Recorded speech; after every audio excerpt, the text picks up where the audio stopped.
Sonography में placenta यानी अवल की पोजीशन के हिसाब से मरीज सोचते हैं मुझे बेटा या बेटी होगा। आगे की तरफ है तो बेटा और पीछे की तरफ है तो बेटी। और अगर लैटरल साइड में है तब क्या सोचते हैं आप? क्या इसका कोई साइंटिफिक बेसिस है कि प्लासेंटा की पोजीशन से आप बच्चे का जेंडर पता कर सकते हैं?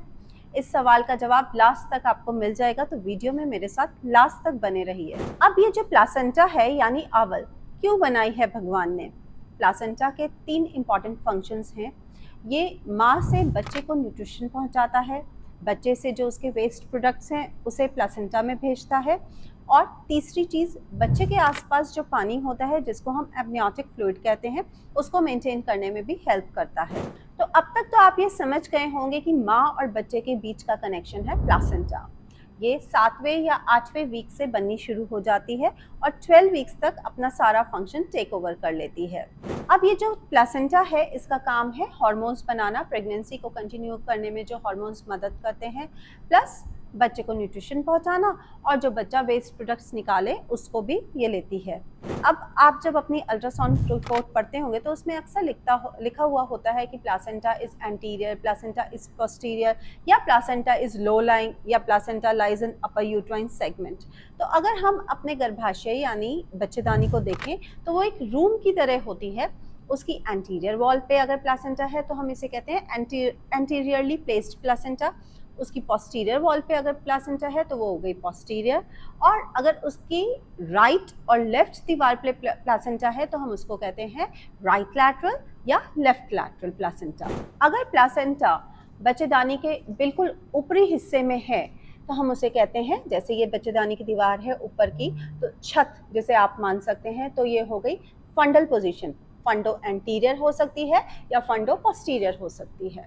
तो ये बातें कि अगर प्लासेंटा ऊपर के पोर्शन में है बच्चेदानी के, जिसे हम कहते हैं अपर यूट्राइन सेगमेंट, पर अगर प्लासेंटा बच्चेदानी के निचले हिस्से के 2 सेंटीमीटर के अंदर है यानी बच्चेदानी के मुंह के पास, तो हम उसको कहते हैं लो लाइंग प्लासेंटा, और इसमें पेशेंट्स को ब्लीडिंग होने के चांसेस काफ़ी बढ़ जाते हैं और इसे हम हाई रिस्क प्रेगनेंसी या फिर कॉम्प्लिकेशंस जिस प्रेगनेंसी में होती हैं ये मान के चलते हैं। अब ये सवाल आता है कि प्लासेंटा की पोजीशन कौन डिसाइड करता है?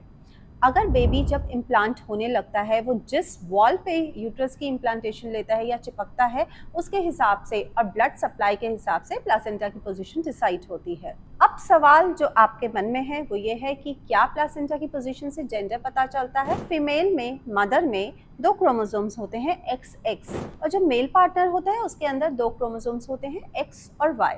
अगर फर्टिलाइजेशन के दौरान मेल का X क्रोमोसोम आके कंबाइन करता है तो XX फीमेल चाइल्ड पैदा होता है, और अगर फर्टिलाइजेशन के दौरान Y क्रोमोसोम आके कंबाइन करता है तो XY यानी मेल चाइल्ड पैदा होता है।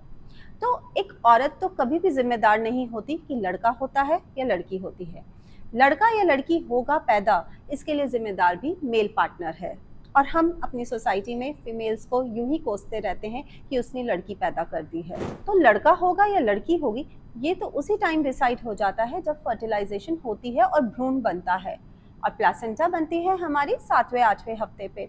उस टाइम तो ये बहुत पहले ही डिसाइड हो चुका होता है कि अंदर मेल चाइल्ड है या फीमेल चाइल्ड। और यूजुअली कई पेशेंट्स नीम हकीमों से दवा ले लेते हैं कि लड़का पैदा होगा, अपने फर्स्ट ट्राइमेस्टर में कंसीव करने के बाद दवा लेते हैं कि लड़का होगा, लड़का पैदा होने की दवा दे देते हैं लोग, तो वो बिल्कुल गलत है। वो आपको सिर्फ बेवकूफ़ बना रहे हैं।